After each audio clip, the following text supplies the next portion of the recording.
আচ্ছা, আমরা 4:15 দিকে একটি ফোন পাই যে এমুক নবগ্রামে একটি বাড়ির ভিতরে একটি লাশ পড়ে আছে, কে বা কাহারা হত্যা করেছে।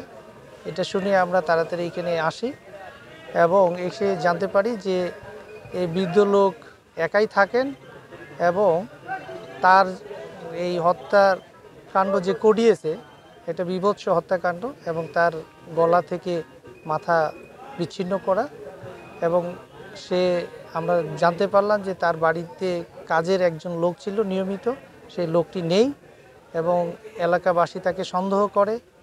তাকে খুঁজতে গিয়ে দেখতে পায় যে সে দৌড়ে পালিয়ে যাচ্ছিল, তাকে সন্দিগ্ধ অবস্থায় ধরা হয় এবং আমরা তাকে ওই লোকজনের কাছ থেকে উদ্ধার করি, তাকে জিজ্ঞাসাবাদ করি। তার কাছ থেকে আমরা কিছু টাকা পাই, যেটা 5,000 কিছু বেশি টাকা। এবং এই টাকাটা আমরা জানতে পারি যে মৃত ব্যক্তির ছেলে বলেছিল সে একজন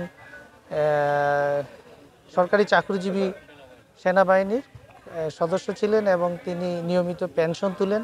গত কালকে অথবা পরশু দিনকে তিনি পেনশন তুলেছেন। তো সেই টাকাটাও মনে হচ্ছে যে এটা তাকে হত্যা করে এই টাকাটা নিয়েছে। তো আশা করি যে সকলেরই সন্দেহ, আমাদেরও তাই মনে হয়। তাকে আমরা ধরেছি, জিজ্ঞাসাবাদ করলে বাকি সব কিছু আশা করি যে রহস্য উদ্ঘাটিত হবে এবং এই হত্যাকাণ্ডের পিছনে আরও কেউ যারা জড়িত আছে তাদেরকেও আমরা বের করতে সক্ষম হব। ধন্যবাদ।